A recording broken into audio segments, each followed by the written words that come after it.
जय श्री राम दोस्तों। आज बात करेंगे राम मंदिर से जुड़े हुए ऐतिहासिक किरदारों की, सामाजिक किरदारों की और राजनेताओं की। एक एक करके सबके बारे में बताएंगे। वैसे तो हजारों राम भक्तों ने राम मंदिर के लिए अपना योगदान दिया, लेकिन कुछ प्रमुख किरदारों की यहाँ पर एक्सप्लेन करेंगे। मीर बाकी बाबर के शिव सलाहकार थे ये। इन्होंने 1528 से लेकर 1530 में बाबरी मस्जिद बनवाई थी। किसके कहने पे? बाबर के कहने पे। से बाबरनामा में बाकी ताशकंदी के नाम से उल्लेख है। कुछ इतिहासकार कहते हैं कि 1529 में बाबर ने उसे सेना से निकाला था, जबकि बाबरनामा में जिक्र है कि उसे छुट्टी पे भेजा गया था।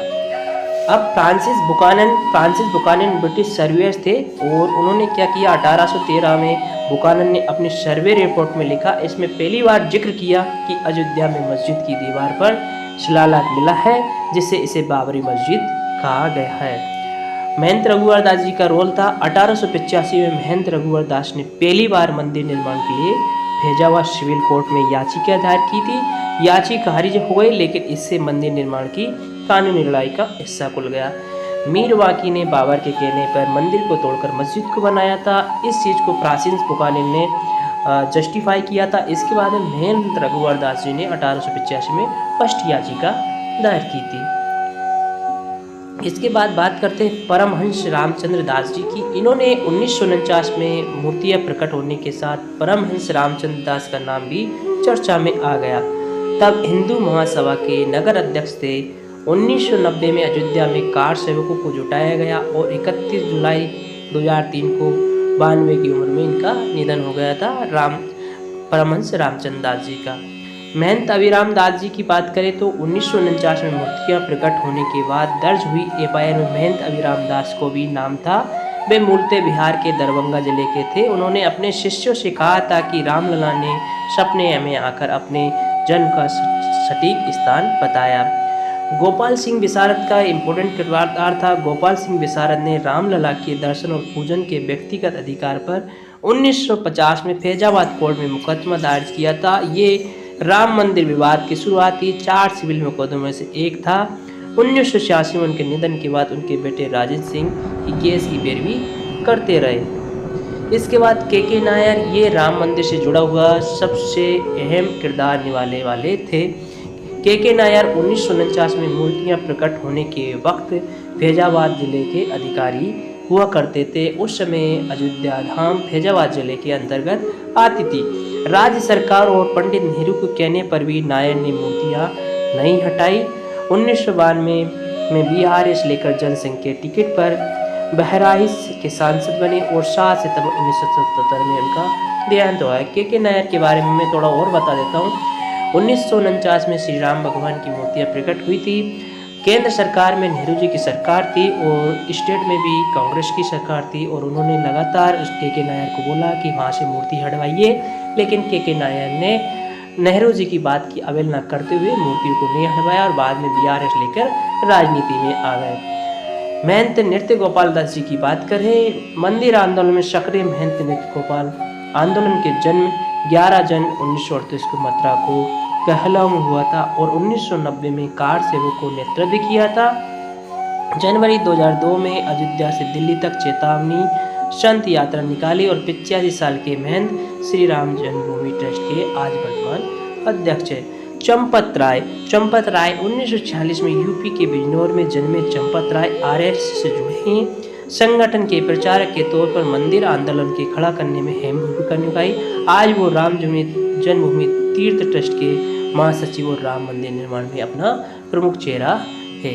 राम मंदिर से जुड़े हुए अब कुछ राजनीतिक चेहरों की बात करेंगे। राजीव गांधी, 1986 में राजीव गांधी ने ही गर्भगृह का ताला खोलने का आदेश दिया था। उस वक्त उनका सरकार शाबानो केस में मुस्लिम कट्टरपंथियों पक्ष लेने का आरोप झेल रही थी। माना जाता कि हिंदुओं को साधने के लिए ये कदम उठाया गया और 21 मई 1991 को राजीव गांधी की भी हत्या कर दी गई है। यानी कि राजीव गांधी ने ही मंदिर और मस्जिद का ताला तोड़वाया था, क्योंकि शाबानो केस में ऐसा आरोप उन पर आ रहे थे कि ये मुस्लिम की तरफ ज़्यादा झुके हैं, तो उन्होंने हिंदुओं को खुश करने के लिए ये सब किया था। मुलायम सिंह यादव, 1990 में मुलायम सिंह यादव यूपी के सीएम थे।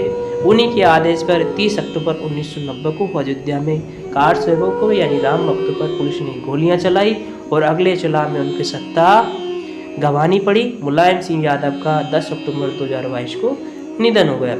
अशोक सिंघल जी विश्व हिंदू परिषद के संस्थापकों में से एक। अशोक सिंघल भाजपा सरकार के दौरान मंदिर की मांग पर आमरण अनशन पर बैठे थे। बाबरी ढांचे के टूटने पर दर्ज FIR में इनका भी नाम था।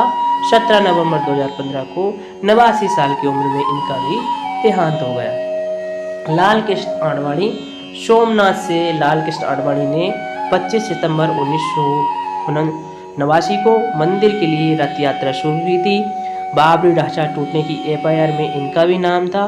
फिलहाल 96 साल के आडवाणी BJP मार्गदर्शन मंडल का हिस्सा है। साथियों, सोमनाथ से लाल कृष्ण आडवाणी की रथ यात्रा बड़ी फेमस थी और इनकी यह यात्रा काफ़ी महत्वपूर्ण हुई। हजारों राम भक्तों को इन्होंने जोड़ा। हालांकि बाद में बिहार में इनको अरेस्ट कर लिया गया था। प्रमोद महाजन RSS के मराठी अखबार तरुण भारत के उप संपादक रहे। प्रमोद महाजन 1974 में संघ प्रचारक बने। महाजन ने ही आडवाणी की पद यात्रा के बजाय रथ यात्रा निकालने की सलाह दी थी। प्रमोद महाजन को कि उनके ही भाई प्रवीण महाजन ने 3 मई 2006 को हत्या कर दी। मुरली मनोहर जोशी मंदिर आंदोलन में बढ़ चढ़ कर हिस्सा लेते रहे और 1992 में बाबरी ढांचा टूटने के समय वे परिसर के नज़दीक मौजूद भी थे। फिलहाल 90 साल के हैं और भाजपा मार्गदर्शन मंडल का हिस्सा है। PV नरसिम्हा राव के कार्यकाल में ही 6 दिसंबर 1992 को बाबरी ढांचा गिराया गया था। पत्रकार कुलदीप नैयर ने अपनी आत्मकथा में लिखा कि मेरी जानकारी है कि जब कार सेवक ढांचा ढा रहे थे तब नरसिम्हा राव पूजा में बैठे थे। वे वहां से तभी उठे जब ढांचे का आखिरी पत्थर हटा दिया गया। यानी केंद्र में PV नरसिम्हा राव की सरकार थी। उस समय के वो तत्कालीन प्रधानमंत्री थे। कल्याण सिंह एक बहुत बड़ा नाम है। बाबरी ढांचा गिराए जाने के समय कल्याण सिंह UP के CM थे। उन 13 लोगों में थे जिन पर ढांचा गिराने का साजिश में शामिल होने का आरोप लगा। बाबरी ढांचा टूटा तो उनका सरकार बर्खास्त कर दी गई। उन्होंने खुद ने ही रिजाइन कर दिया था और 21 अगस्त 2021 को कल्याण सिंह का देहांत हो गया। उमा भारती मंदिर आंदोलन के दौरान उमा भारती मुख्य वक्ताओं में थी। लिबराइन आयोग ने उन पर भड़काऊ भाषण देने का आरोप लगाया था। 2003 से 2004 के बीच में मध्य प्रदेश की CM भी रही। अभी भाजपा की राजनीति में वो हाशिए पर है। नरेंद्र मोदी, इनको तो आप सभी लोग जानते हैं, पूरे देश विदेशों में छाए हुए मौजूदा प्रधानमंत्री शुरुआत से ही राम मंदिर आंदोलन से जुड़े हुए थे। 90 के दशक में मोदी भाजपा अध्यक्ष मुरली मनोहर जोशी की एकता यात्रा के संयोजक भी थे। बतौर प्रधानमंत्री उनके कार्यकाल में ही राम मंदिर मामले की सुनवाई में तेजी आई और 2019 में सुप्रीम कोर्ट ने राम मंदिर निर्माण की मंजूरी दे दी। और कानूनी लड़ाई में किन लोगों का महत्वपूर्ण किरदार रहा? जज कर्नल चेमियर, डिस्ट्रिक्ट जज कर्नल APA चेमियर ने 1986 में महेंद्र गुरदास जी की याचिका पर फैसला दिया और पहली बार सैद्धांतिक रूप से माना कि मस्जिद को हिंदू के पवित्र स्थान पर बनाया गया। जज SK यादव, CBI कोर्ट के जज रिटायर्ड जज SK यादव, जिन्होंने 30 सितंबर 2020 को बाबरी ढांचा गिराए जाने वाले सभी 32 आरोपियों को बरी किया था। रिटायरमेंट के बाद UP सरकार ने उन्हें लोकायुक्त बनाया। जस्टिस रंजन गोगोई, ये एक महत्वपूर्ण नाम है। जस्टिस रंजन गोगोई ने अयोध्या मामले पर फैसला देने वाले 5 जजों वाली संविधान पीठ की अध्यक्षता की और 17 नवंबर 2019 को CGI के पद से रिटायर हुए और 4 महीने के बाद ही राष्ट्रपति ने उन्हें राज्यसभा सांसद के तौर पर मनोनीत किया। Justice S.A. बोबड़े, अयोध्या पर बनी संविधान पीठ के सदस्य जस्टिस शरद अरविंद बोबड़े जस्टिस रंजन गोगोई के बाद भारत के 47वें चीफ जस्टिस बने। 23 अप्रैल 2021 को रिटायर हुए और रिटायरमेंट के बाद justice Bobde Maharashtra national law university Nagpur के चांसलर बने।